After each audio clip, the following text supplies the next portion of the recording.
Greetings.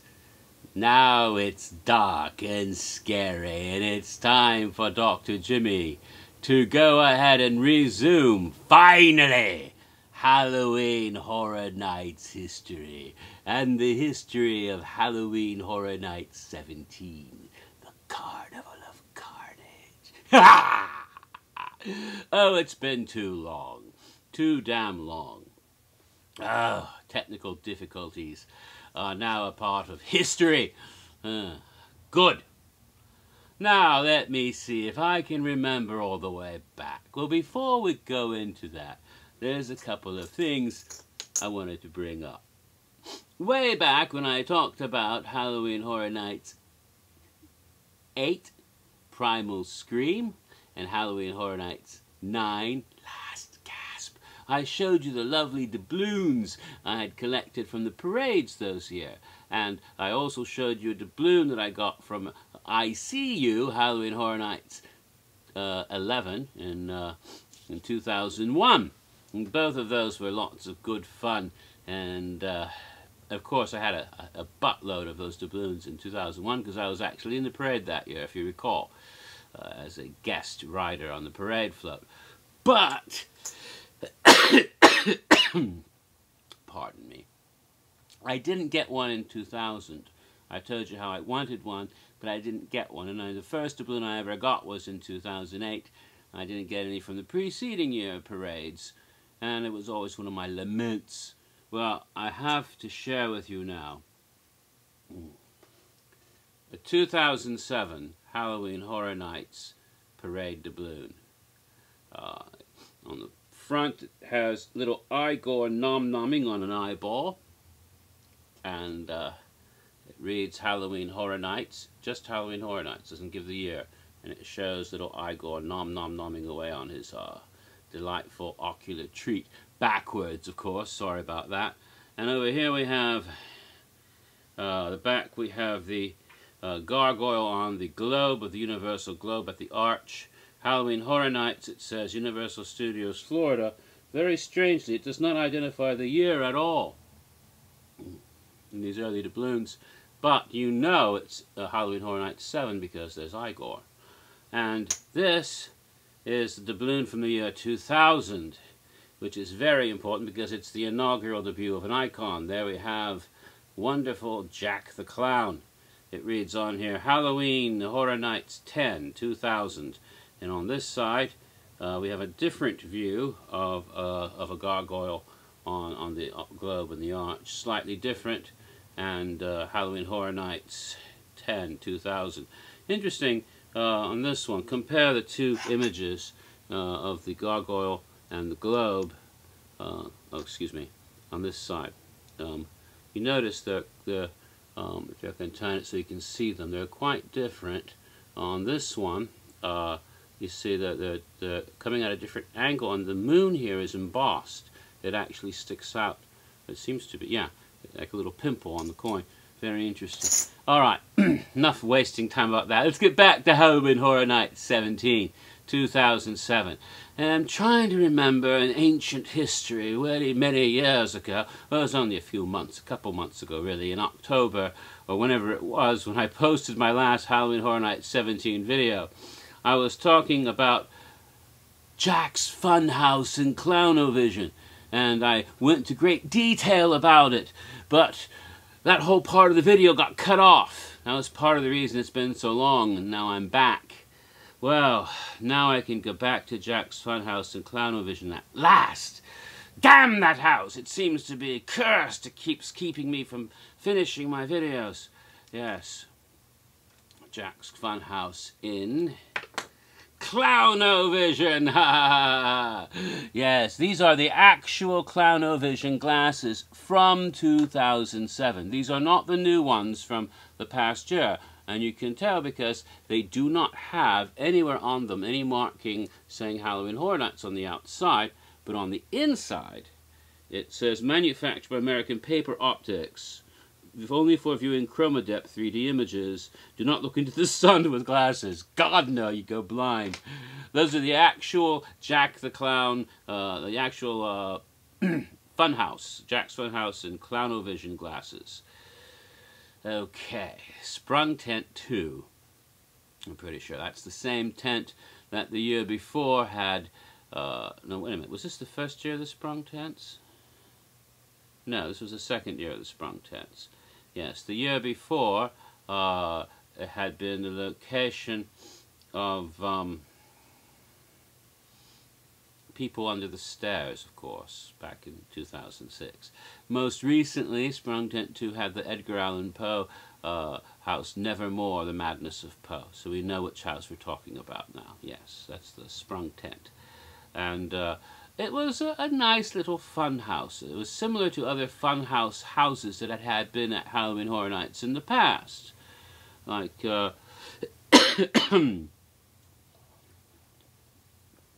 quite similar. Is this another pair of Clownovision glasses? No, that's from this year.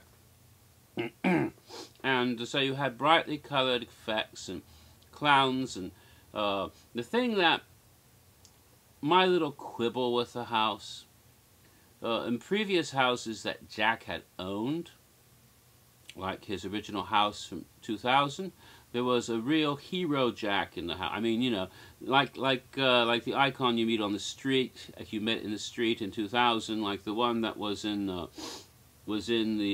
house in 2000. I mean 2000. Yes, the one you saw in the street in 2000, like the one you saw with the photo op in 2010, or the one that was in the scare zone in 2010, the one that you met over at in the haunted house in 2010, the Hallowed Past house. You know, it was an actual Jack in makeup. That's what I was hoping and expecting to see in this house, and there wasn't. What you had was a bunch of scare actors with like little rubber wigs and a little bit of clown makeup, but they were clearly just regular guys dressed like Jack. They weren't the real Jack. It didn't have that feeling to me. It was like, you know, and a lot of these scare actors, I mean, I love the scare actors, but sometimes when you have a, you know, some young college kid dressed like that, it doesn't, you know, Jack's this evil clown. He's an older guy, and he's James Keating, or he's or a couple of other very good actors who've played the part over the years, not just Jimmy Keating, but others, and somehow this seemed like an imitation. To me, they didn't seem like the real Jack. It was like, as I've made this joke before, and probably in one of my videos, it was like some little Jack offspring, not Jack himself. Jack offspring sounds like something you step on in a nasty theater. Something sticky. Ew. Ew. Ew. Anyway. But it was fun. I have friends who really, really love that house. As fun houses go, it was okay, but it really wasn't, to me, scary. And it wasn't my most memorable house. Probably the least house, for me, personally, in 2007. Right, I finally got through Jack's Funhouse and Clownovision, more or less. So let's move on. Move on at last. The next house, the fourth house, I've covered 3 houses, because in previous videos I talked about Dead Silence, Friday the 13th, Camp Blood. The fourth house was A Nightmare on Elm Street, Dreamwalkers. Now this house, the Dreamwalkers house, located in Soundstage 23. My guess, A or B, I can't remember which is which anymore, but it would be, I'm pretty certain, the one that is the equivalent of where this past year was, damn, I can't even remember anymore. Not the Nightingales, but the other one, The Thing. That's what I seem to remember. I might be off a bit, but the one on the other side. So that's kind of where it was located. It was in Soundstage 23, sharing that with another house. And it had a terrific facade, because when you went into the house, after going through the queue and all of that, you went through this sort of tent, and there was a little tent, and there were these people in frock coats like doctors, and it was some sort of hypnotherapy. If you remember from one of the later, I think it was the Freddy versus Jason, right? There was the whole hypnosil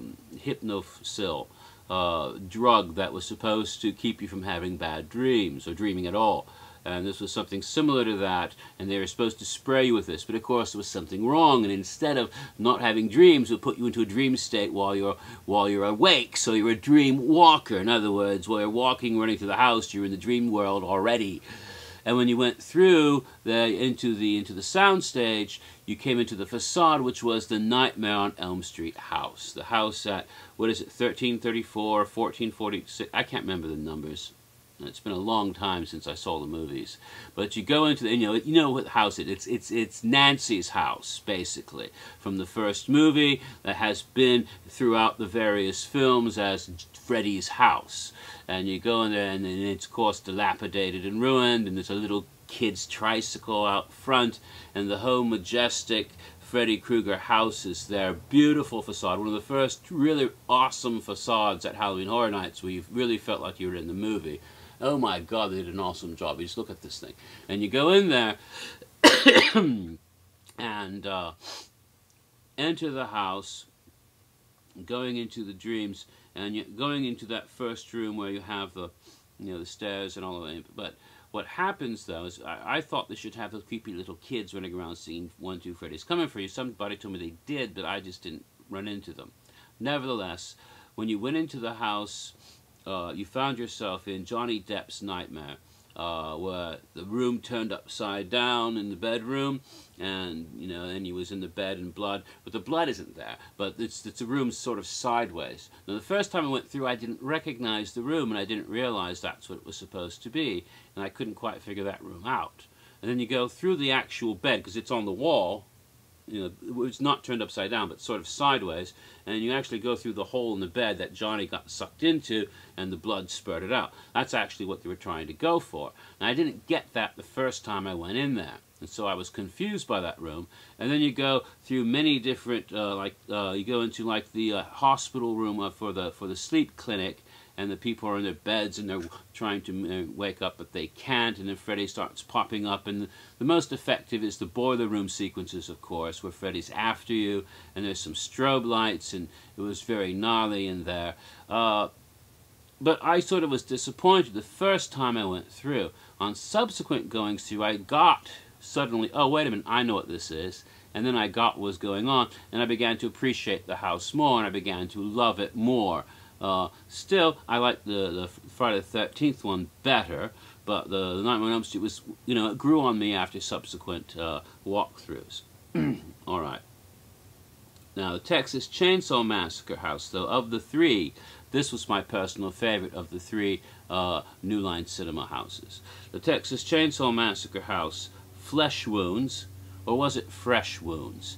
Now, there's some question about that because it was printed up in some of the brochures as fresh wounds, but but other places you saw flesh wounds, and I thought, did somebody Japanese do this? Is this some kind of English? Because either way, it can be either way. It can be fresh wounds, because it's a new wounds rather than the old ones from 1974, or it could be flesh wounds, of course, because that's what happens in Texas Chainsaw Massacre.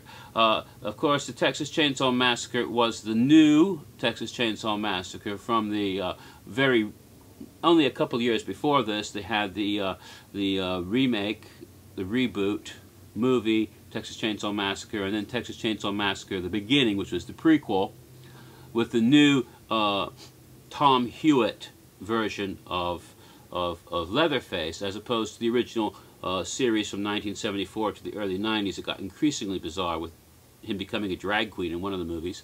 I'm not kidding. The one with Matthew McConaughey, it's really freaking bizarre. You can watch it someday. It's kind of surreal. It kind of goes to Twin Peaks territory in some places.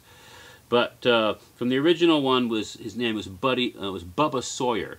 So the Bubba Sawyer character, no, this was the new Tom Hewitt character from the more recent ones with, the Marine Sergeant Ermey, whatever his name is, was the sheriff yelling at people and all of that.